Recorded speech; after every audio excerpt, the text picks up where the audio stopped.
Hey everybody, happy Monday. Welcome to math class. So we're going to be doing our textbook pages 222 and 223. I'll be going over the odd problems with you guys and you'll be completing the even numbers on your own. So we're going to be continuing our chapter on equations. Last week we practiced completing the addition and subtraction equations. So you guessed it, we're moving on to multiplication equations. So let's go ahead and dive into these problems to see how we can solve these. So remember that when we're solving equations, it's important to use the inverse operation. If you remember, the inverse operations are, well, for subtraction, it's addition, and addition is with subtraction. For division and multiplication, the inverse operations are over here. So when we are doing these multiplication equations, we are going to be dividing in order to find our variable. So let's go ahead and try that. Okay, number 1, solve, check the solution. 8 times 5 equals 30. The inverse is divide. So instead of times 5, we're going to be doing divide by 5. And just to let you know, we're going to be using the fraction division sign every time we divide here, instead of using the standard sign. So for example, 8 times 5 equals 30. Inverse operation of times 5 is divided by 5. So we're going to be dividing this whole section by 5. Now that's going to be canceling out these 5's, right? And we have a left. Again, we're going to be doing the same thing on the other side to make a balanced equation. 30 divided by 5 is 6, so our answer is 6. Let's go ahead and check our solution. So we're going to substitute the a with 6. 6 times 5 is indeed 30, so we can say that this is the correct answer. All right, let's try number 3. F times 3 equals 24. Inverse operation of times 3 is divided by 3. We're going to be doing the same thing on each side. So here we got the 3's canceled out, so we only have the variable left.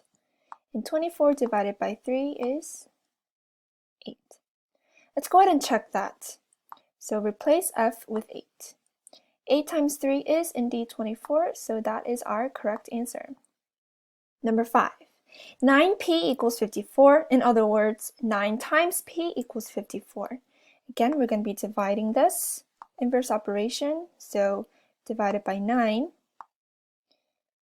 on both sides. 54 divided by 9 is 6. Let's go ahead and check that. 9 times 6 is indeed 54, so that is our correct answer. Number 7, 4n equals 32, or 4 times n equals 32. The inverse operation of times 4 is divided by 4. So I just did a shorter way. So again, 4 cancels out, so that's n equals 32 divided by 4, 8. Let's check our answer. 4 times 8 is indeed 32, so that is our correct answer. Number 9, c times 7 equals 49. Inverse operation of times 7 is divided by 7 on both sides. 7 cancels out, so we are left with c equals 49 divided by 7 is 7. In order to check it, we can replace c with 7. 7 times 7 is 49, yes, so that is correct. How are you guys doing so far? If you're doing great, let's get through number 11. This time we have decimals. 8 times 0.9 equals 3.6. The inverse operation of times 0.9 is divided by 0.9. So we're going to be doing dividing decimal review. So 0.9 cancels out on this side, so the variable a comes down. The equal sign also comes down. Now let's go ahead and do 3.6 divided by 0.9. We need to make our divisor into a whole number, and we can do that by moving this decimal point to the right. How many times? 1 time. Very good. So that turns into 9. Okay. Now we need to do the same thing to our dividend. So we're going to move the decimal point to the right 1 time as well. So that turns into 36. Now, 36 divided by 9 is 4. So our answer is 4. Let's go ahead and check that answer. So we're going to be doing 4 times 0.9 to see if we're correct. 4 is 36. And as a shortcut, we can just move our decimal down. And the answer is indeed 3.6. So A equals 4 is our answer. Great, let's move on to the next section. This time we're going to be writing an equation for the sentence and then solving it. So let's look at number 13. The product of A and 7 equals 21. So product, remember, is the answer to a multiplication problem. So product of A and 7 is 21, or you can just do 7A equals 21. Now, don't do A7 equals 21, always put the number first. Now let's solve it. So inverse operation of multiplication is divide. So we're going to do this divided by 7. The 7 cancels out on that side. The variable comes down. 21 divided by 7 is 3. So A equals 3. Number 15. B multiplied by 8 equals 48. So let's do 8B equals 48. Inverse operation of times 8 is divided by 8. Okay, the 8 cancels out, and B equals 48 divided by 8, which is 6. Awesome. Number 17, the product of x and 7 equals 35. So we got product again, just like number 13.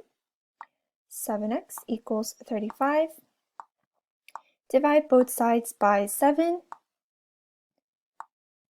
and we get x equals 5. Very good.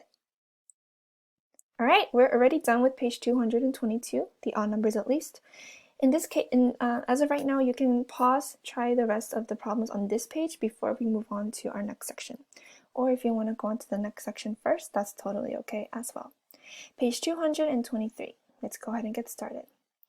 Evaluate the expression let A equal 4. Write a comparison sentence using greater than, less than, or equal to.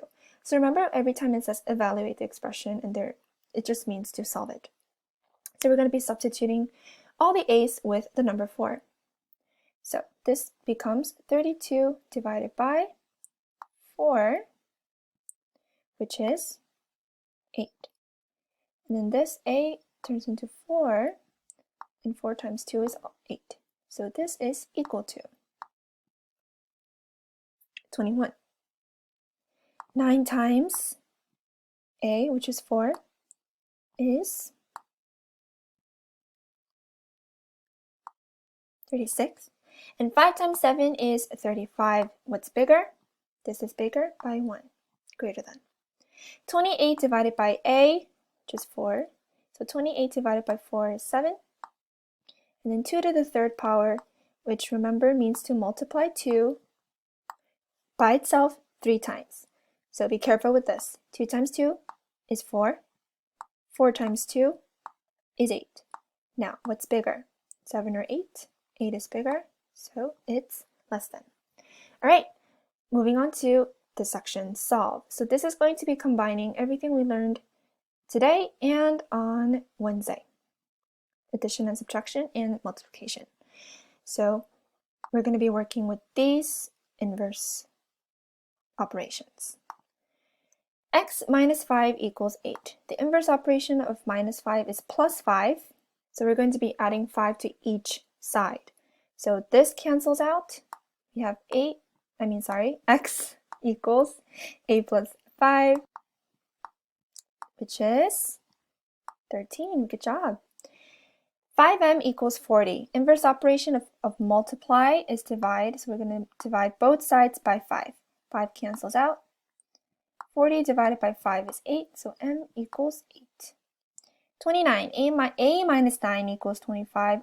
Inverse operation of minus 9 is plus 9. Very good. So 9 is gone. A equals 25 plus 9, which is 34. Great job. 31. 6 times n equals 36. So inverse operation, divided by 6 on both sides. 36 divided by 6 is 6, so n equals 6. b minus 3 equals 12. Inverse operation of minus 3 is plus 3. So this becomes 0, so we have b equals 12 plus 3.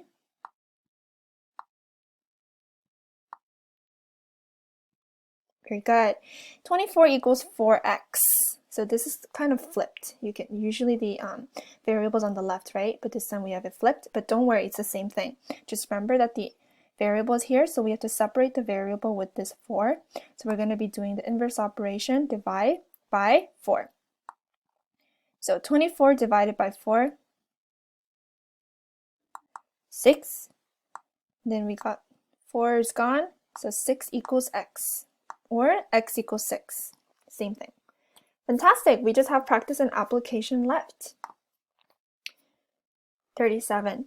Write an equation showing that Liam's science test score was 6 points more than Zoe's test score. So let's literally create a sentence using this. So Liam's test score, that's what we're trying to find, right?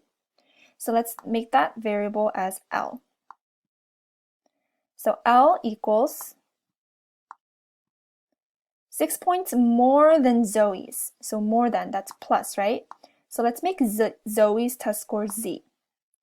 Z plus, how many more points? 6.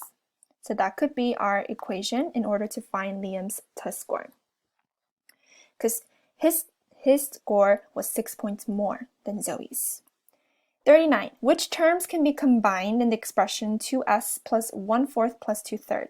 So this goes back to when we were talking about simplifying expressions and combining like terms. So combining variables and combining the numbers. Remember this? So, well, this is a variable. We have two s's. So this is representing that. They're variables. And these, 1/4 and 2/3, they're not variables. So these are the two terms that can be combined. They are the numbers. So the answer is 1/4 and 2/3.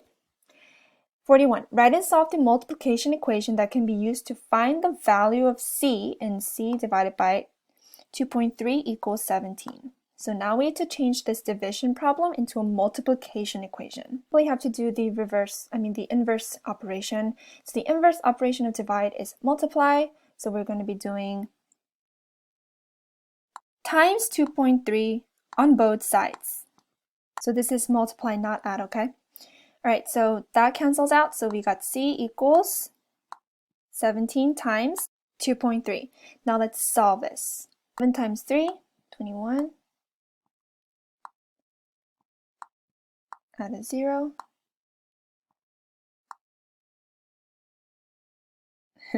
2 times 7, 14. 2 times 1, 2, plus 1. Add. We got 1 decimal point here. So we just drop that down. So the answer is 39.1. 43. Find the least common denominator for 1/8 and 1/12. What is the sum, so that's adding, of these fractions in lowest terms? So let's find the common denominator. So this is just review, adding fractions. So definitely not, the common denominator is definitely not 12 because 8 does not go into 12. What's the next factor for multiple for 12? It's 24. Does 8 go into 24? Yes, it does, right? 3 times. So our common denominator is 24. Now, we're going to be, so 12 times 2 is 24. We're going to be doing the same thing to the numerator. 1 times 3, 3. 1 times 2, 2. Now we're going to add. So that's 5 24ths. And we cannot simplify this any further. So that is our answer. All right, great job, students. This is it for math class. Make sure to finish the odd problems. You can, sorry, I meant make sure to finish the even problems, right? And you can skip 44 and 45. See you soon. Bye.